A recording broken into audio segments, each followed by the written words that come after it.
station, 1370 WOCA. Ocala.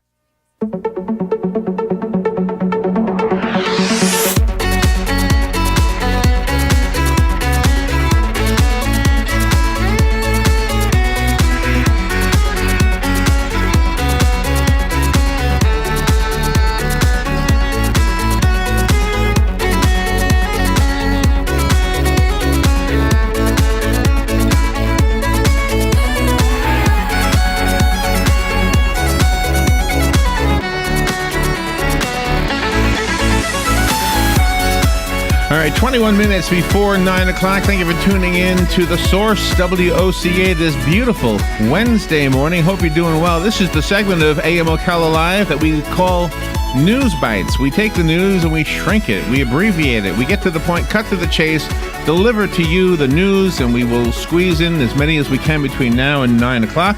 Typically, we get 20 or 25 stories in, and we'll see what we do today. The news sources that we get the news from are also cited when we have them so that you can then look up the stories if we give you just enough information but you want more. And that's one of the cool things about today's technology. You can hear a news story and look it up for yourself, and perhaps even get it from a couple of different news sources if something seems to have a slant, which a lot of times these days it does. The first story does not, though. It's from the Associated Press, and it is regarding Pope Francis. This is released just 9 minutes ago. Pope Francis has been selected by Time magazine as the Person of the Year this year. In only his first year, the Pope was selected by the magazine's editors as the person who had the greatest impact on the world, for good or bad, during 2013. Time managing editor Nancy Gibbs said Pope Francis had changed the tone, perception, and focus of one of the world's largest institutions in an extraordinary way. Leaker Edward Snowden finished second as Time announced its choice on the Today Show this morning. Wow. Snowden. This story is from the Associated Press.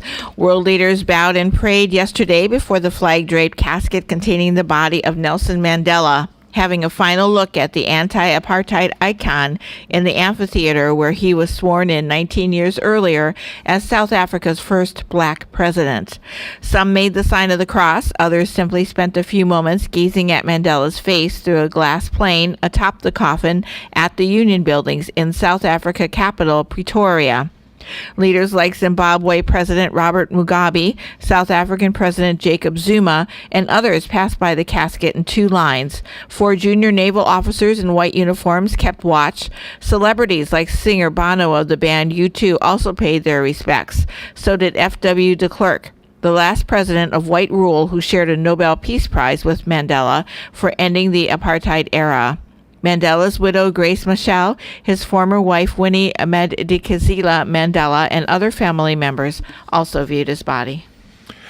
And from the Associated Press, the parents of a 10-year-old Pennsylvania boy who was suspended after pretending to shoot an imaginary bow and arrow are mulling action against the school district unless the incident is expunged from his record, according to their attorney. 5th grader Johnny Jones was disciplined for gesturing an imaginary bow and arrow using his number 2 pencil, according to attorney John Whitehead, president of a civil liberties group, the Rutherford Institute. The Southeastern School District West student found himself in hot water in October after playfully responding to a friend's challenge for a duel during class when the classmate pretended to shoot a gun in Johnny's direction. Johnny responded by taking his pencil and mimicking a bow and arrow at his friend, and that's when a girl in his class noticed the play and reported it to the teacher. Following a stern lecture by the boy's teacher, the principal suspended the two for breaking the school district's zero-tolerance policy against weapons. As part of the suspension, their school records noted they had violated the district's weapons policy. Only Johnny's family has decided to move forward with the possibility of legal action, not the other boy's family, by the way. Though it is scheduled to open a year ahead of schedule, the San Francisco 49ers' $1.2 billion new stadium is still working out how it will find enough parking for fans in the heart of Silicon Valley and its tech businesses. One solution the stadium is considering is asking neighboring businesses whether they can shift employee hours for the occasional Monday and Thursday night NFL football games. Santa Clara City Councilwoman Lisa Gilmore Gilmore said the 49ers have been approaching local businesses to work out possible arrangements, such as parking and other ways to diminish traffic congestion, as first reported by the San Francisco Chronicle. Not only are there so few weeknight games per team in the NFL, Gilmore said the workers in the area may already be amenable to changing hours. Some of the major businesses in the area include Yahoo, Cisco, and Mission College. The first stadium event will take place on August 2nd, 2014, for a game between the Major League Soccer teams, the San Jose Earthquakes and the Seattle Sounders. Then NFL preseason games will take place shortly after that. Now, wouldn't you think they would have worked out a parking lot before they built the stadium? You would think so. And then to ask businesses to change their employees' hours? Oh, man. Next story is from the Associated Press. If you were listening to the segment Robin and I did with Galen Unold earlier, you heard me mention this story, but when I mentioned it, I really was doing it from memory, although I did pick up the article and read some of it. Now I will read it entirely verbatim as it's printed from the Associated Press.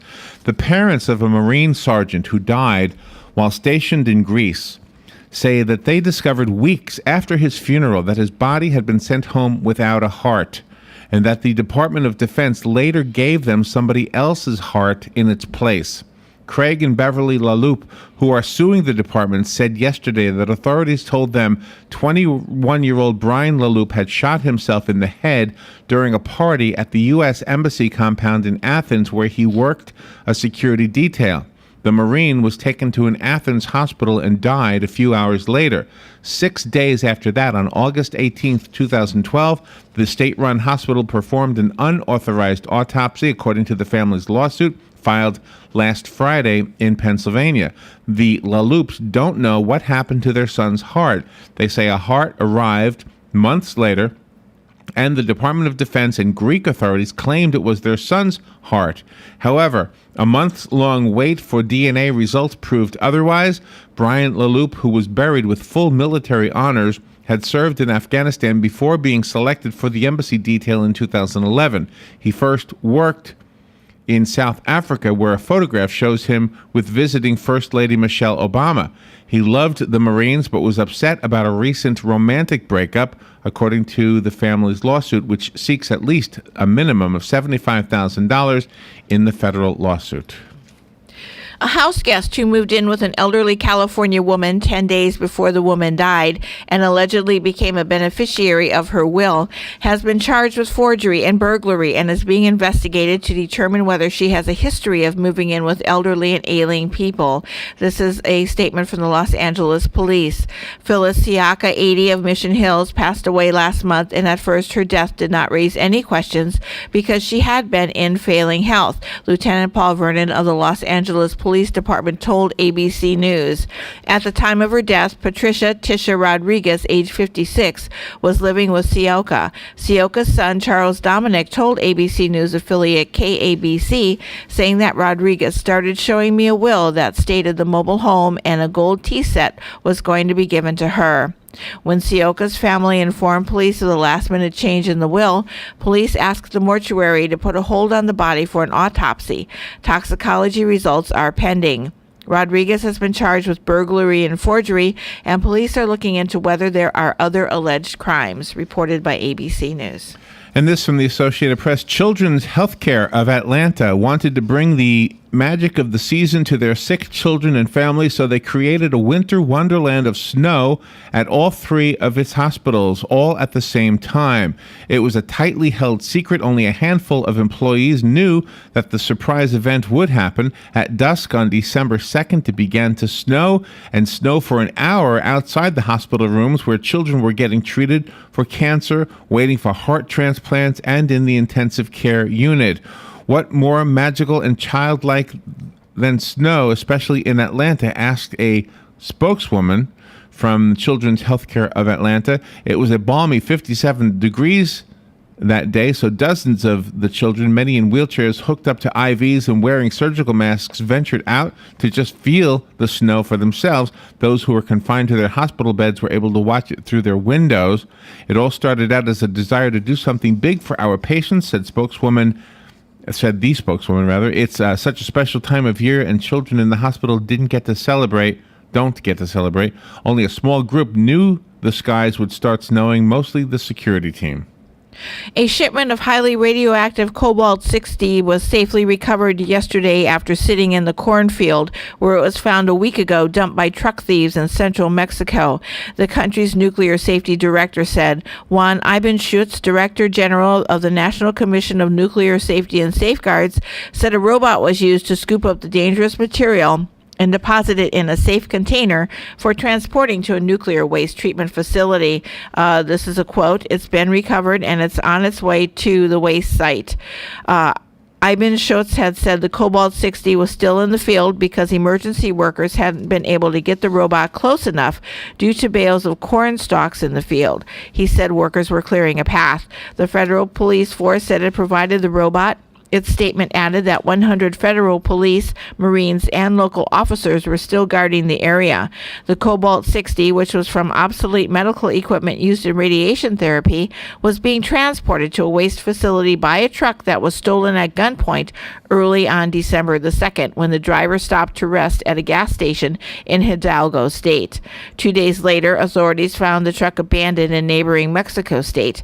The thieves had removed the Cobalt-60 from its protective container and left it nearby in the field about 8 kilometers, that's about a half a mile, from Hayupaxtla, a town of about 4,000 people, reported by Reuters. And from the Associated Press, authorities say a 3-month-old Ohio girl is dead after she was bitten by the family's dogs.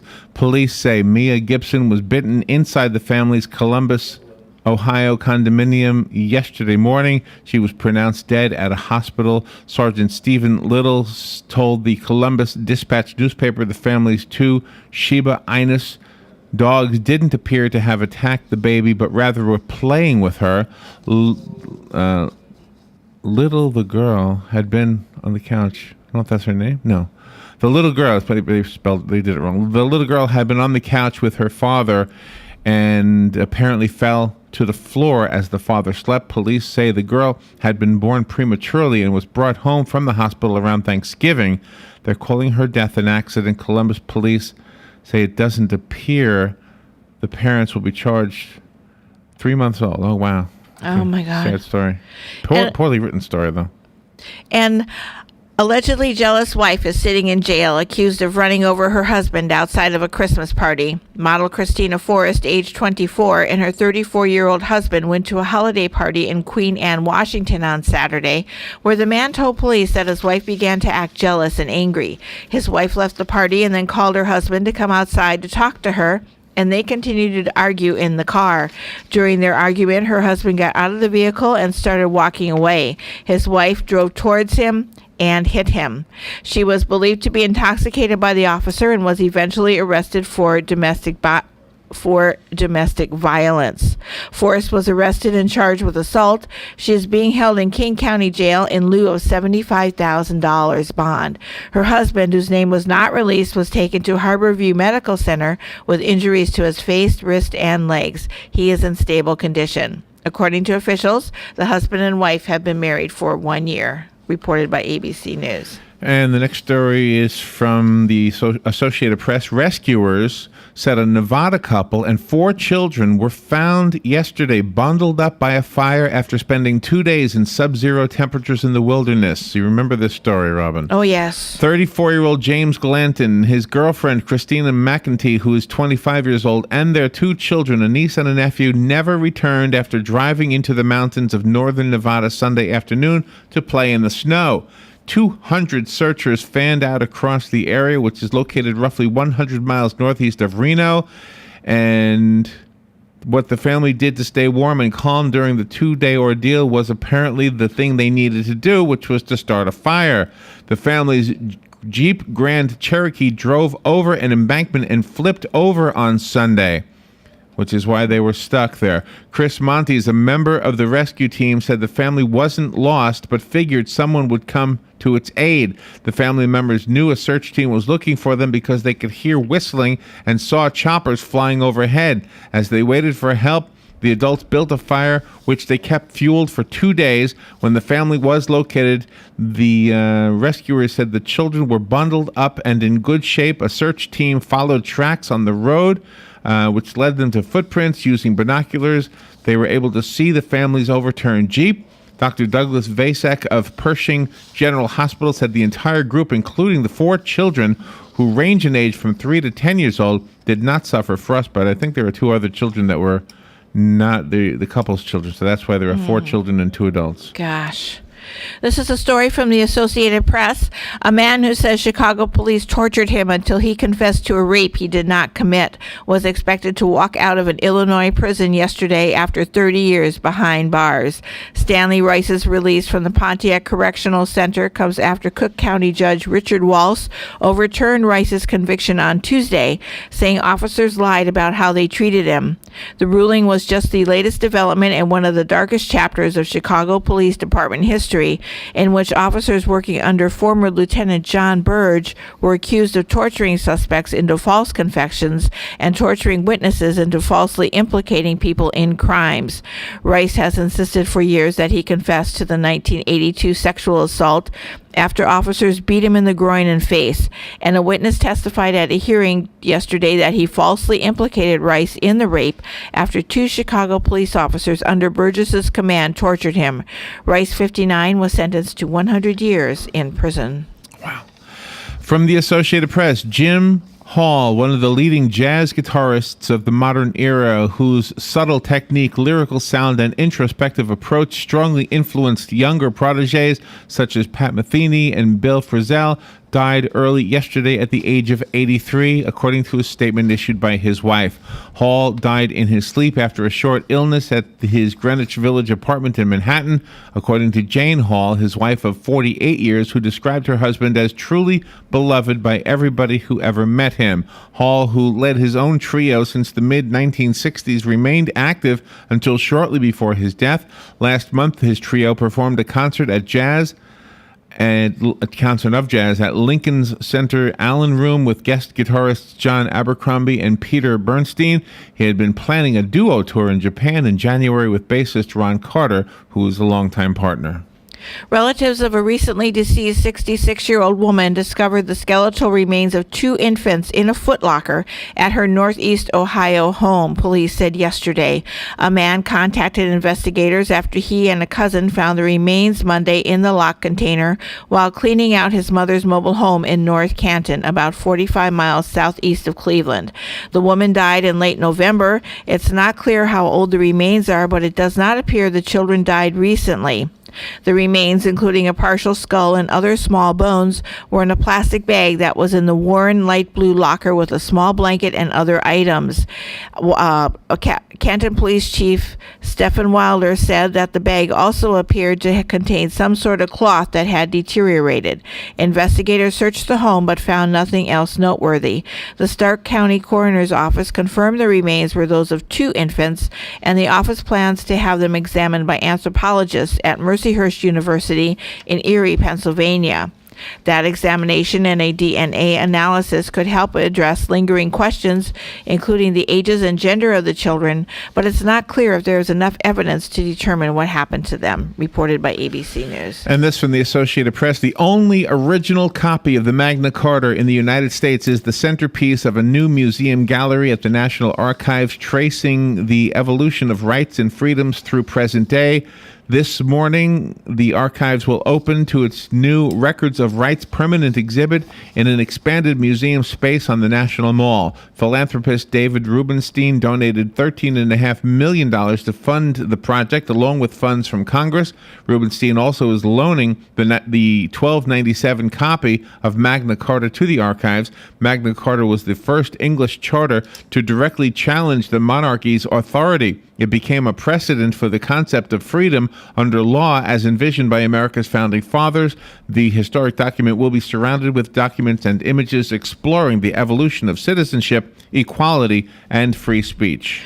A car bomb went off yesterday near a gate used by NATO troops in the northern section of the Kabul airport, the Afghan Interior Ministry said. The Taliban claimed responsibility for the pre-dawn bombing, which caused no casualties.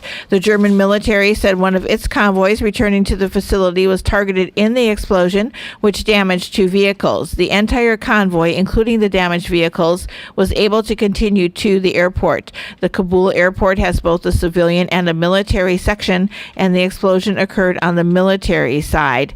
Taliban spokesman Zabihullah Mujahid said in an email to media the attack was a suicide bombing against foreign forces in Afghanistan, reported by the Associated Press. And also from the Associated Press, a dozen people protesting the demolition of their homes in central China drank pesticide in Beijing in a desperate bid for attention that underscores the failures of a decades-old petitioning system. The 12 survived the protest yesterday near a historic watchtower in the heart of China's capital after police sent them to a hospital where they were being treated this morning for poisoning, according to Wang Yuping, one of the residents. Chinese petitioners sometimes are driven to extreme measures as their frustration boils over after years of unresolved grievances and routine beatings by local authorities. Wang, who is 40 years old, and the others had traveled to Beijing from a district in Wuhan, the provincial capital of Hubei province, to draw attention to their complaints. Wang described the protest as a group of suicide attempts. Each petitioner drank about 1.7 ounces of pesticide and then lay down on the ground until police arrived, bundled them into vehicles, and drove them to a hospital. Wang said the petitioners have been unsuccessfully seeking redress since 2010 for the razing of their homes by local authorities who provided little or no compensation. A woman claws her way out of a locked bathroom, as in the movie Shawshank Redemption. It started last Friday night at around 10 p.m. Karen Perrin was alone at her downtown Washington, D.C. office. She was working late to finish up some last-minute travel plans for her boss. She called her husband to let him know she would be leaving shortly. She worked for another 10 to 15 minutes and then made what she assumed would be a quick run to the bathroom. Perrin said she never expected what happened next. After washing her hands in the women's room, she went to open the door, but the handle would not budge. She jiggled the handle, she kicked it with her boot, but it was to no avail. Perrin spent the next 8 hours locked in this bathroom without a cell phone. Throughout the night, Perrin tried everything she could think of. She started taking paper towels and thrusting them under the door, hoping that someone monitoring the surveillance footage would see the movement. She climbed onto a chair and reached an escape door in the ceiling. While she couldn't hoist herself up, she found a 3-foot-long rod in there that became her escape tool. She used the rod to chisel her way through the wall so that she could reach through the hole and open the door. Wow. All right, 1 minute after 9, we need to wrap it up. That's the News Bite segment of the morning. We deliver the news that way to you so you can catch up on the news without having to spend all day listening to the radio, all day in front of the TV, or paging through pages in the newspaper. And it's also our way of putting news back in News Talk. If you would like to sponsor that segment you just heard, it's easy to do. We will read your ad live in between the stories that we read live. And to do that, or to advertise on any segment of WOCA, just simply come to the studios here at the Paddock Mall right outside the food court. Speak to one of our sales executives. They'll show you how easy it is to advertise on WOCA and get some business through your doors to make your new year a better new year. Make the holiday season as good as possible. Get some business into your business and come by our business to do business. That's right. All right, Robin, how many stories did we get today? 19. 19. Oh, a little short of our goal. All right, we'll take a little break and we'll be right back. Thank you. Thank you, Robin. Thank you.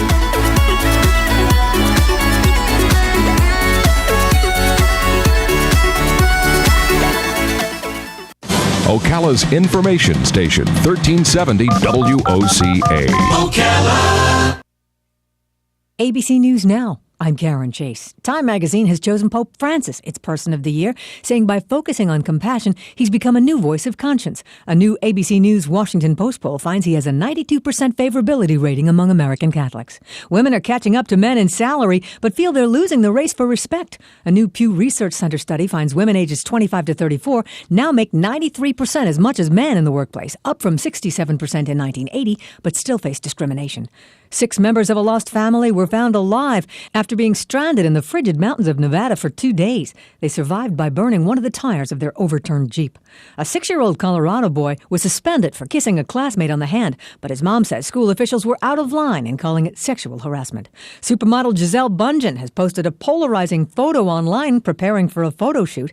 In the ultimate snapshot of multitasking, she's seated in a chair, breastfeeding her daughter, while a beauty squad fixes her hair, makeup, and nails. This is ABC News. Hey, it's me, Mike Rowe, here with Fiona Doran, a service advisor to Ford dealership. I've got about 60 seconds today to convince you that Ford is actually in the tire business. I'll be asking the questions. Fiona, she'll be answering them. How are you, Fiona? Wonderful. How are you? I'm fine, thanks. Are you ready? I am. If I need new tires for my Ford, where should I go? Your Ford dealership. And who carries 11 major brands? Your Ford dealership. And who's having a big tire event? Your Ford dealership. You're basically going to say your Ford dealership no matter what I say, aren't you? Yes, I am.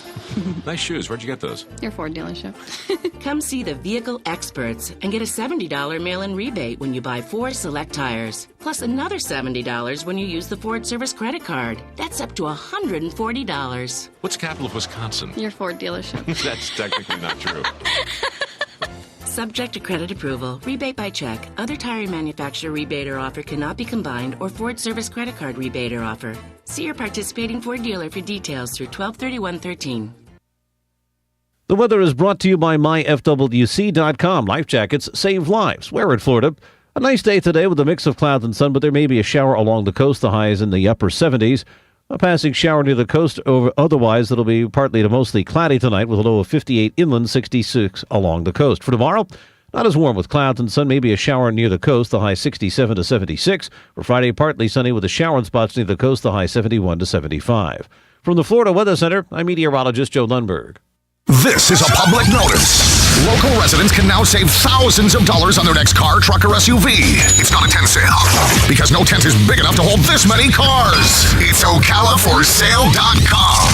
Say goodbye to sticker shock. OcalaForSale.com has thousands of vehicles with no stickers at all. But hurry, don't walk, don't run. Just sit down and log on to OcalaForSale.com.